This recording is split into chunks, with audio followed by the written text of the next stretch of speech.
Nous apprend Boubacar Sansobari qu'entre la primature et le ministère de l'administration des territoires et de la décentralisation, il n'y a plus... Le courant ne passe plus parce que la primature aurait proposé le changement à la tête de l'administration des territoires pour que les choses puissent aller mieux. Mais ça nous rappelle d'abord ce premier bras de fer entre la primature du temps de Mohamed Beyavogui, et quand il a dit nous allons mettre en place maintenant un véritable cadre de dialogue.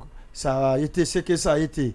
L'actuel Premier ministre dit qu'il faut faire la permutation entre directeurs généraux adjoints dans des différents ministères, et puis dans la foulée on apprend autre chose, que le torchon brûle au sommet de l'État. On dit que le DG du patrimoine bâti était un promoteur culturel. Donc c'est un grand danseur aussi. Oui. Allez-y. Alors, je dirais que le torchon brûle entre la primature et le ministère de l'administration du territoire et de la décentralisation. Peut-être que on est en train d'assister à la goutte d'eau qui fait déborder le vase. Sinon, en réalité, nous savons tous par différentes informations que depuis un certain temps, ça ne va pas du tout entre notamment Mori et Bernard Goumou. Depuis qu'il a convié Bernard Goumou, les membres du FNDC dissous. Exactement. En gros, je pense que c'est peut-être même un truc qui est antécédent à ça. Je le disais, je pense, dans une des émissions ici. Le problème vient du fait que on avait façonné Bernard Goumou comme un élément qu'on pouvait contrôler. Or, au fil du temps, il s'est libéré de l'emprise de ceux qu'il avait promus au poste de Premier ministre et cette indépendance ne plaît pas nécessairement. Maintenant, dans le cas, comme vous l'avez dit, la goutte d'eau qui a fait déborder le vase, c'est naturellement le courrier du Premier ministre que l'on a commenté ici. Mais si il se confirme que le Premier ministre a sollicité qu'on opère du changement à la tête du ministère de l'administration du territoire et de la décentralisation, personnellement, il me surprendrait par son courage et la justesse de son appréciation. Parce qu'en réalité, on va dire qu'on fait tous un peu dans une certaine complicité, mais Mori, il s'est révélé il y a longtemps que ce ministère-là, il n'est pas à la hauteur de ce département. Oui, il y a longtemps.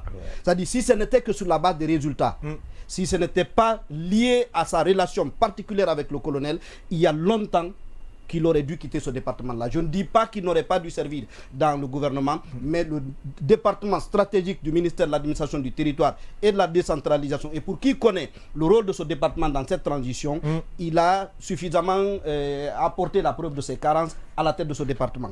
Moi, je voudrais énumérer quelques éléments. Allez-y. Les assises nationales, ça lui était confié. Et vous savez dans quelles conditions ça s'était passé. Non seulement il a fallu que la presse rappelle qu'on était au bout du délai prévu par le président de la transition, mais vous savez pratiquement dans quelles conditions tout cela s'est passé. Et puis le dialogue politique. Combien de fois il y a eu des va-et-vient autour de ce dialogue-là. Et quand, vous le rappeliez tout juste, quand le Mohamed Beyavogui a souhaité reprendre le dialogue, ce qui a été fait, c'est on a constitué un clan, on l'a renvoyé. Une grande solidarité. Exactement. Oui, autour. On l'a renvoyé. Les stories ont changé. Vous savez tout ce que la dissolution inopportune du FNDC a conduit dans le cadre de la gestion de cette transition. Et puis le chronogramme. Le chronogramme, c'est lui qui est en charge de la gestion du chronogramme. Aujourd'hui, nous déplorons la lenteur qu'il y a dans la gestion, le manque de visibilité dans la conduite de la mise en œuvre de ce chronogramme. C'est lui qui est à la manœuvre. Vous savez combien de fois le budget qui a été demandé, 6 000 milliards. Voilà, 6 000 milliards. Vous savez combien de fois cela a suscité des réactions et même est passé pour ridicule. C'est-à-dire, comment on peut demander 650 millions d'euros pour le retour à l'ordre constitutionnel? On sait tous que... Vous savez, disons, les partenaires notamment auxquels on demande l'argent attendent bien sûr au tournant. Donc, peut-être que le président de la transition ne réalise pas suffisamment, encore une fois, parce qu'il est très proche du ministre Mori, mais je pense que s'il devait écouter, pour une fois, il devait débarrasser en toute lucidité, écouter le Premier ministre, il comprendrait que peut-être celui-ci n'a pas nécessairement tort. Oui, Oui, Marwan. Oui, je pense que il faudrait partir du général au particulier. D'abord, à commencer, quand on fait l'autopsie de ce gouvernement, on peut se demander qui est à sa place exactement dans ce gouvernement, à commencer par Bernard Gomou. Lui-même, le Premier ministre. Je pense que c'est la charité qui se moque de l'hôpital, comme on le dit le plus souvent. Ce qui est évident, le Premier ministre n'est pas à sa place. Bernard Gomou n'eût été un régime ou un gouvernement de transition, le poste où il aurait commis moins de dégâts serait une simple direction générale ou une direction nationale. Mais malheureusement, on a coopté les gens, on a pris les gens, je ne sais sur la base de quels critères rationnels, pour les nommer à des niveaux de responsabilité qui engagent la vie et la survie de la République. Et aujourd'hui, on voit la situation dans laquelle tout le pays est plongé. Ça, c'est le premier aspect. Le second aspect, c'est ceux qui veulent profiter de leur proximité. Parce que c'est des gens qui ont l'oreille, qui souffrent dans l'oreille et qui parlent. Mais ça, ils ne sont pas nombreux, hein. On peut même les citer. Ils ne sont pas du tout nombreux qui ont cette exceptionnelle chance de murmurer à l'oreille du colonel Mamadi Doumbouya. Ils ne sont pas nombreux. Il y a de ces gens qui profitent. Il n'y a pas que Mourien qui est dans ce cercle très restreint. Il y a un qui s'occupe des fétiches et des marabouts. Mais il y a aujourd'hui des gens qui sont tapis dans l'ombre, qui ne sont pas vus, mais qui influencent ou qui ont une grande influence sur le fonctionnement de l'État. Parce que c'est des gens qui soufflent à l'oreille du président de la transition. Donc il y a ceux qui ont cette proximité avec le colonel, qui profitent de ce rapport très particulier pour casser les pieds de ce qui ça a été le cas du Premier ministre Mohamed Beyavogui. La troisième catégorie, c'est le colonel lui-même. Je pense que le colonel aujourd'hui est un problème pour cette transition. Parce que le monsieur, on l'a dit au départ, il est devenu aboulique. C'est quelqu'un qui ne sait pas se décider. Ça, c'est un. De deux, c'est quelqu'un qui commence à prendre goût du pouvoir. Et vous savez, lorsqu'on est dans... C'est ce que je lisais ce matin dans un témoignage dans le livre de Lionel Jospin. La façon... Voilà, donc, comme je vois le monde, comme je vois le monde comme je le vois, le monde comme je le vois, il décrivait, c'est comme si on était... La Guinée se retrouvait à la place de la France il y a quelques années en arrière. Donc, on est dans cette même situation, on est dans cette même... dans ce même dessin. Ce qui est dommage et ce qui est vraiment regrettable, comme on ne cessera jamais de le dire, c'est du fait qu'aujourd'hui, tout semble être crispé. La République est en panne, tout est arrêté, rien ne va. Pourtant, économiquement, on dit que les indicateurs sont au vert. Il y a l'incompétence des membres du gouvernement. Je pense à la place du colonel. Il fallait renvoyer toute cette racaille et trouver de nouvelles personnes. Et l'autre chose, ce qui est quand même déplorable, c'est du fait qu'on est en train de bâillonner ceux qui peuvent au moins aider la transition à sortir de cette situation. Vous avez vu, quand des incompétents se retrouvent au sommet de l'État, on empêche les esprits brillants, les esprits lucides de prendre la parole. Je ne vois pas pourquoi aujourd'hui on interdit à des gens qui peuvent servir le pays, à des gens qui peuvent contribuer à nous sortir de cette situation de crispation. Mais on dit juste parce que la Guinée, c'est pour tout le monde. Ombrage, et puis il y a des casseurs de pieds, il y a des conseillers de mauvais augure, des gens qui ont fait couler Dadis, qui ont fait couler la transition de 2010, aujourd'hui qui se retrouvent dans l'entourage du colonel. Je pense que la première grande malédiction de cette transition, c'est le choix des hommes. Et ensuite, je pense que le colonel lui-même, Amadou Traoré, sur la même question. Vous voulez parler? Oui. Je vous donne tout de suite la parole, mais il va terminer, Baïla. Non, ce qu'on peut dire là-dessus, c'est que tout sur la possible, en tout cas sur la supposée demande du Premier ministre de non, ça c'est une demande réelle, ce n'est pas une supposée demande. C'est une réelle.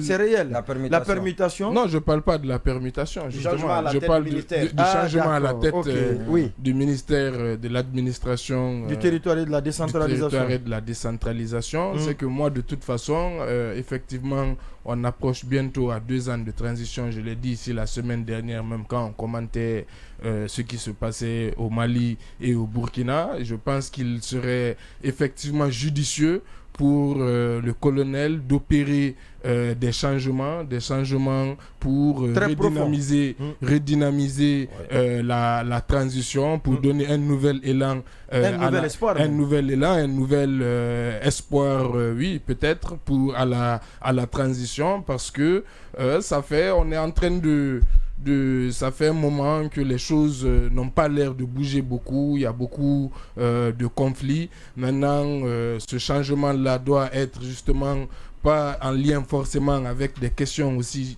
forcément juste de personnes, mais aussi de pratiques. Maintenant, effectivement, la question du ministère de l'administration et du territoire, Sanso a parfaitement raison de relever l'importance stratégique de ce ministère déjà en temps normal. Alors en situation exceptionnelle là où l'on doit organiser des élections pour le retour à l'ordre constitutionnel, c'est crucial. Et effectivement, on l'a vu depuis le début de la transition. Et effectivement, les grands chantiers qui ont été portés par le ministre Mouri Condé ne plaident pas en sa faveur. C'est vrai que le dialogue, les assises et même la décentralisation, là, il progresse. Hein? Sur la décentralisation... Oui, avec la création des fonctionnaires locaux... Oui, mais là aussi, ça crée... Même ça balbutie. J'attends de voir les effets. Non, sur les fonctionnaires locaux, déjà, ça crée aussi beaucoup de problèmes au niveau... C'est un acte qu'il faut saluer. Au niveau des enseignants. Au niveau... Vous parlez... Je rebondis sur cet exemple des fonctionnaires locaux. Vous savez que ça crée au niveau des enseignants contractuels qui ont été rattachés justement à ce ministère. Ça a même déclenché parfois des mouvements. Donc même là... Même ce qui explique les disparités qu'on aura dans les résultats des examens nationaux. Exactement, lorsqu'on aura les détails. Donc là aussi, la question reste posée. Maintenant, effectivement, on n'a pas besoin d'être même dans le secret des dieux pour constater effectivement la proximité du ministre Mouri Condé avec le président de la transition. C'est la première personne qu'on a vue, c'est le premier civil qu'on a vu apparaître sur les photos au lendemain de la prise du pouvoir. Je me rappelle encore, c'était au cimetière de Bambeto. C'était le seul civil parmi les camarades militaires. On l'a vu même récemment justement à la Mamaya. Ils étaient très proches, ils étaient ensemble. On a vu les photos. Donc il n'y a rien à dire sur leur relation. Maintenant, est-ce que ces relations, parce que bien entendu aussi on ne peut pas occulter le fait que quand on est au pouvoir, on ne doit pas bien entendu certainement nommer les personnes juste en raison de l'acquaintance ou de la proximité, mais on ne peut pas non plus en faire abstraction lorsqu'on pour des postes stratégiques, lorsqu'on vient au pouvoir. C'est pas, il y a certains postes aussi qu'on confie effectivement à des gens de confiance. Donc cela aussi, c'est toujours un équilibre à tenir. Il n'y a pas c'est un équilibre à tenir dans ce choix. Alors dire que plus rien ne va, je ne peux être de cette façon tranchant. Personne ne l'a dit. Oui, il y a Marwan qui a dit que la République est en panne, que plus rien ne va. On est dans une situation catastrophique. Voilà. Moi, je ne dirais même pas plus rien. La situation est catastrophique. Voilà, c'est pire que ce que j'ai dit. Je crois que vous n'étiez pas... C'est trop dit. Maintenant, je lui dis que... C'est langage que moi. Je lui dis qu'à certains niveaux, ça va. Et vous avez rappelé, et vous avez bien fait d'ailleurs de le rappeler. C'est un indicateur parfait pour mesurer la santé économique. C'est ce communiqué qui a été fait. L'échelle de la dynamique a été maintenue. C'est vrai que ça date de très longtemps, vous en aviez discuté, échangé et même débattu avec le ministre concerné. Donc c'est une performance qui a commencé avant la transition. Mais le mérite du ministre Moussa Cissé, c'est d'avoir maintenu cette dynamique-là qui a permis à la Guinée de sortir de ce statut-là. C'est vrai qu'il y a des conséquences, c'est parce qu'on ne pourrait pas avoir accès. On va en parler peut-être prochainement. Voilà, on va en parler prochainement, mais c'est bon parce que ça nous met la pression pour être davantage bien. Mais on perd certains financements. Oui, mais bien sûr, on perd des financements. Et parce qu'on dit qu'on est sorti de ce statut-là. Les financements destinés aux pays dans ce statut, donc ces financements, la Guinée ne pourra plus les bénéficier. Absolument. Dans certains pays même, il peut avoir une telle économie, mais refuser d'envoyer des indicateurs pour être apprécié, quitter d'un pays en souffrance pour être un pays à économie intermédiaire pour toujours continuer à profiter. Allez-y. Mais ça peut faciliter aussi d'autres accès à d'autres financements plus importants. D'accord. Alors donc ça c'est important. Mais par contre il faut le dire que l'administration a un problème. L'administration est en panne en général. Il y a des gens, il y a des singularités, il y a des personnes qui réussissent à se distinguer. J'ai cité tout à l'heure le ministre de l'économie, le pool économique. Pas le pool économique, hein, parce que quand vous parlez du pool économique, vous êtes obligé de faire allusion au budget qui ne fait rien là-bas. Vous êtes obligé de faire allusion. Les ressources. Allusion on ne peut pas tirer le chapeau pour le ministre des Finances au ministre et du plan, occulter le ministre du budget. C'est lui qui mobilise les ressources. Là, c'est quand même un peu... il fait rien. Je vais vous expliquer. Et alors, d'où tiennent les performances du ministère des Finances? Oui, alors, est-ce que je peux avoir tout le temps? Je peux lui expliquer ça. Hein? Oui, mais on va avancer. Voilà, d'accord. Comme ce n'est pas le sujet du jour, demain, si vous voulez, je peux venir. Ça peut faire l'objet du sujet, oui. Donc, au ministère du plan, la dame, là, elle ne comprend absolument rien. Rose Paula, heureusement qu'elle a des techniciens là-bas qui sont en train de l'aider tant bien que mal, sinon malheureusement. Donc le pool économique, il faut être encore mesuré pour dire que le pool économique va mieux. Alors maintenant, ailleurs c'est un peu compliqué, c'est très compliqué aujourd'hui. Et la permutation dont on parle, peut-être tel que le ministre le Premier ministre l'a sollicité, l'a exprimé, voilà, c'est la démarche. Ça ne peut pas se faire de cette façon, parce que c'est d'ailleurs absurde. C'est d'ailleurs absurde en voulant régler un problème qu'on procède de cette façon. C'est pas possible. Ça n'existe, il n'y a aucun précédent en la matière et aucun spécialiste, aucun connaisseur, aucun administrateur ne vous dira que c'est la solution au problème qui a été posé. Plutôt, c'est le problème. C'est un problème pour un problème qui existe, donc ça s'empire. Par contre, mais il va y avoir des remaniements selon des informations. Des indiscrétions, pas au niveau. Non, on en a tellement annoncé, pas au niveau ministériel. Moi, je parle des directeurs. Il ne faut pas que ça soit des permutations encore comme la fois dernière. Il ne faut pas que ça soit des permutations comme la fois dernière. Il y en a qui vont sortir complètement du gouvernement et d'autres, par contre, vont être permutés. Mais vous savez, il y a des ministres qui en ont profité. On a parlé de directeurs. Eux, ils ont fait des propositions dans lesquelles il y a même le choix des conseillers. Et ça, ce qui est encore très grave. Il y a Ousmane qui a été vendu par la primature, parce que l'information... Il a été vendu ou bien celui il a fait ou il n'a pas fait? Il a fait une proposition. Le ministre de l'énergie a fait une proposition. Le ministre, on va les citer, ils ont fait des propositions. Non, mais on leur demande... Non, attendez, non, Marouane, non, non, il n'y a pas de sujet. Il faut qu'il s'assume. Mais quand un ministre fait une proposition, il va s'assumer. Non, sur ce plan, il ne faut plutôt dire que Ousmane est allé outre. Voilà. Ce qu'on lui a demandé. Parce qu'on lui demande de faire une proposition de permutation des DG. La lettre du Premier ministre est claire là. Et lui va faire pour les conseillers. Il fait ce qu'on ne lui a pas demandé. Ça mérite une sanction. Non, mais à tout moment aussi, comme c'est lui qui doit son cabinet, il peut demander le remaniement de son cabinet à tout moment. Il n'a pas que lui. Il ne faut pas trop en vouloir à ces ministres-là, dont la plupart des cadres l'aura été. Mais attention, mais il ne faut pas que les ministres aussi se dédouanent sur leur cabinet, parce que ça aussi, ça peut être une stratégie pour se dédouaner. Vous laissez moi par rapport à cette rumeur-là, je l'ai entendu aussi. Vous l'avez appris? Information, on refait le monde à Bakar Condé concernant ce qui se passe, ce qui proco entre le ministre Mori et le Premier ministre. Ça ne m'a pas beaucoup intéressé parce que je me dis que ça c'est impossible d'ailleurs. Même s'il peut y rêver, il peut rêver et remplacer, mais c'est impossible, c'est utopique. Ah bon? Ça ne peut, non, pas du tout. Le Premier ministre ne peut pas remplacer le il peut pas faire remplacer. Il peut pas. Donc il ne peut pas faire remplacer le ministre. Il peut proposer. Il peut pas faire remplacer le ministre. Il peut proposer. Il peut proposer. Il ne peut pas faire remplacer un ministre. À plus forte raison, faire remplacer le ministre Mori. Ça en dit long. Mais il peut proposer. La cohabitation assez difficile. Oui, mais attendez. En France, il y a des ministres qui sont intouchables, qui sont restés, qui ont résisté malgré tout ce qui a été dit. C'est le cas de celui qui est à Bercy. Voilà, c'est des gens qui ont commencé avec le président. Vous savez, on fait un ministre, s'il est resté longtemps, c'est parce qu'il fait le travail du président. Si les élections, on est en train de crier que rien n'évolue, qu'aucune action n'est menée dans le cadre du retour à l'ordre constitutionnel, mais c'est la vision du président, c'est la volonté du président qui est exprimée par un ministre. Il va terminer là, en acte par le ministre. Non, je vous redonne la parole. Il est un homme de confiance. Il était là dès le début. Il a tout vécu, mais ce n'est pas de cette façon poisson, comme un mouchoir de poste qu'on va le jeter. Ce n'est pas possible. Donc c'est un fondé de ce pouvoir. Alors là, c'est grave. Si ça n'est pas bien, si on veut faire la culture de l'intouchable, c'est grave. C'est grave. Je dis que s'il n'y a pas d'action posée dans le cadre du retour à l'ordre constitutionnel, ne vous en prenez pas à un ministre le président de la République. D'accord, oui. Si on veut faire la culture de...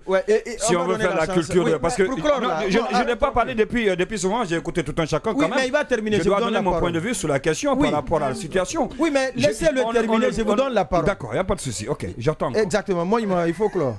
Allez-y. Alors maintenant, c'est l'ami de Morissanda. Pour clore. Pour clore. Très rapidement. Donc je suis nul, quoi, c'est ça? Justement, pour clore, c'est les propositions qu'il ne fallait pas faire. Parce que le Premier ministre, s'il l'a fait, et il y a un faisceau d'informations qui démontre que le Premier ministre aurait tenté, donc il aurait commis le crime de lèse-majesté. Alors si vous le faites, ça devient un peu compliqué. Parce qu'il y a une cohabitation difficile qui va s'installer. Qui s'est déjà instaurée. Voilà, qui va s'aggraver, donc difficile, qui va s'amplifier, et par conséquent ça va rendre délicat le travail de l'administration, du Premier ministre et de l'administration, un travail qui est déjà délicat. Vous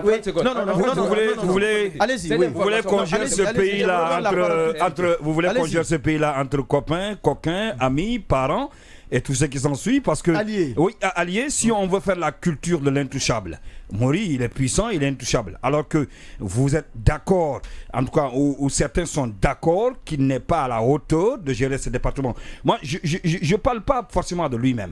Ils sont nombreux, ceux qui doivent être gommés du gouvernement. Sécurité, énergie, administration du territoire, mais aussi sans oublier le ministère de la Culture, des Arts. Alors, le Premier ministre peut faire les quand même... en télécommunication. Bon, je ne sais pas pourquoi vous voulez que je parle de postes de télécommunication. Alors, le Premier ministre, je pense que, même si, on le sait, c'est pas lui qui a le pouvoir quand même de gommer ou de mettre un ministre, mais il peut proposer, c'est sur la base des propositions. Et il faut qu'il assume sa responsabilité. C'est lui quand même qui est le chef du gouvernement. Lorsque vous avez constaté que Paul ou Pierre n'est pas capable, n'a pas les compétences de diriger son département, mais il faut l'enlever, c'est aussi simple que ça. Et le remaniement qui est annoncé, il ne faudrait pas qu'on nous serve encore, comme la fois dernière, de permutation entre ministères ou encore créer d'autres départements ou scinder des départements pour satisfaire Paul ou Pierre. Je pense qu'on est dans cette histoire de sentiment. Je ne sais pas pourquoi le colonel ne peut pas se débarrasser de ça. Parce que quand c'est comme ça, on va jamais sortir. Oui, non, je ne sais pas, il faut qu'on se débarrasse. On est tous d'accord ici que sa mère, mais elle est devenue lourde. En tout cas, pour enlever, ça, ce n'est plus à l'ordre du jour. Justement, il peut continuer à nommer c'est la raison pour laquelle les choses sont crispées parfois.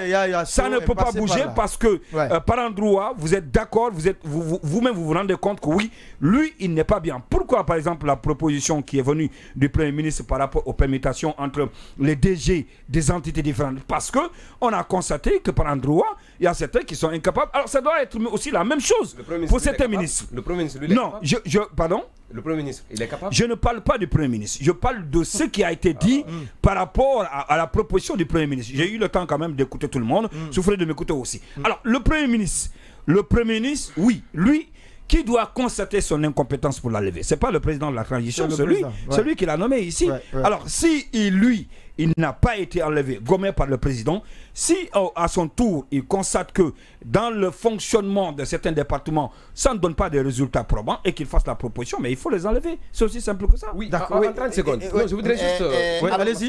Alors, d'abord, par rapport à ce que disait Monima, personnellement, je ne dis pas que Mori doit quitter l'attelage de la gestion de la transition. Mais je dis que Mori lui-même, s'il se regarde dans le miroir, il fait le bilan de sa gestion à la tête de ce département, par humilité, il aurait pu demander au Premier ministre, au Président, de le mettre dans un autre, à la tête d'un autre département. Et je voudrais dire une autre chose. Quand Monima me dit que non, si ça ne marche pas, c'est parce que certainement c'est ce que le Président de la transition. Je le renvoie au constat que le Président a fait à Cancan. Est-ce que le Président réalisait que les travaux qu'il avait ordonnés à Kankan sur les travaux routiers n'avaient pas été faits. Donc, probablement, le Premier ministre ne réalise pas certainement tout le retard. Non. Si. Il veut encore reprendre la parole pour parler de Mori. Allez-y. Non. Je m'inscris en faux contre ce que Sanso dit. Quand c'est Mori, c'est compliqué. Non, permettez, c'est pas compliqué. Je vous redonne la parole. Je suis très logique par rapport à ce que je dis. Très lucide, mais je vous redonne la parole encore. Que ça concerne pour battre en brèche. Mais ce que je vais vous dire, Kankan c'est très loin, il n'a pas de rapport, il n'a aucune possibilité d'appréciation. Depuis son accession, c'était une première fois. Voilà, justement. Mais la transition, quel est ce Guinéen qui a besoin d'être informé de l'évolution de la transition? Lui-même, la version qui lui est servie. Parce qu'il n'y a pas quelque chose de mieux discuté. Non, même dans les chantiers, il y a une responsabilité. Permettez-moi, il n'y a pas un sujet mieux discuté en Guinée que le sujet relatif à la transition. À l'évolution de l'agenda de la transition. Donc on ne peut pas me dire que le palais n'est pas informé de l'évolution et du cri de cœur des comment on appelle, de la communauté, des acteurs de la transition, de la communauté internationale et même des acteurs locaux. Quand il y a retard, c'est pas Mori, des partisans locaux. Non, ce n'est pas Mori, c'est pas possible. Ce n'est pas Mori. Pourtant, même les chantiers du président. Et puis l'autre chose, les chantiers à l'intérieur. Quand Sanso dit que quand il se regarde dans le rétroviseur, il doit se rendre compte que ça ne marche pas. Le bilan n'est pas au rendez-vous. Peut-être qu'on est dans les opinions, son opinion, d'accord. Si vous donnez la vôtre. Si c'est une opinion, je suis d'accord. Non, vous donnez la vôtre aussi. Donc vous donnez votre opinion. Alors que Marwan veut donner les faits. Allez-y. Oui, non, je suis totalement d'accord avec Sanso, mais ce que je voudrais dire, à quoi sert un miroir quand on est aveugle?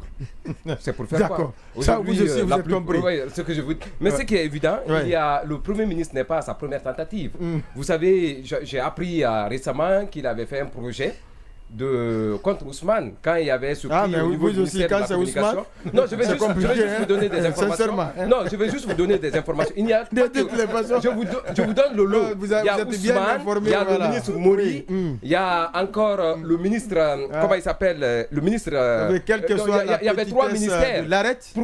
Pourquoi le dernier remaniement coincé? Non, je vous apprends pourquoi ça coinçait. Pourquoi le dernier remaniement coincé? On avait tout fait, on avait essayé de permettre pour qu'on enlève Mori, qu'on enlève Ousmane, parce qu'Ousmane devrait se retrouver au niveau du ministère de la communication et Dame Aminata Kaba devrait encore faire son comeback au ministère des postes et télécommunications. Mais je dis, l'urgence la plus urgente aujourd'hui, c'est le départ de Bernard Gomis. Non, pas que moi. Non, attendez. Je vais vous dire quelque chose. Allez-y. Non, l'exemple de monument sur les chantiers à l'intérieur du pays. Je pense que normalement, justement, le président a tout à fait les moyens administratifs pour avoir le contrôle, pour savoir ce qui se passe jour au jour. Et notamment, l'administration du territoire. Notamment l'administration du territoire. Il ne faut pas oublier. Il ne faut pas oublier. Il ne faut pas oublier que l'administration centrale, c'est aussi les services déconcentrés de l'État. Les services déconcentrés, il y a le préfet, il y a le gouverneur. Il relève de qui administrativement? Du gouvernement, du ministre de l'administration du territoire. Donc c'est pour vous dire aussi à quel point ce ministère est énorme en termes de responsabilité. En 30 secondes, je voudrais juste rajouter. Vous savez, il ne faudrait pas quand même qu'on tombe sur Mori.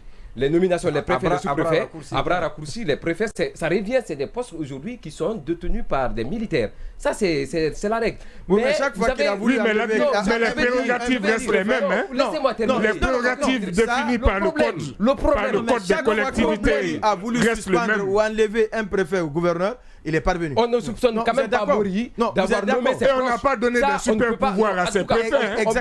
Ils sont sous la tutelle du ministre. Ils sont sous la tutelle du ministre administratif. Personne ne peut prouver que Mori a nommé un proche ou un ami. Mais le Premier ministre, tout à l'heure, il faut voir au ministère de l'Industrie, partout où il a été nommé, il a nommé ses proches.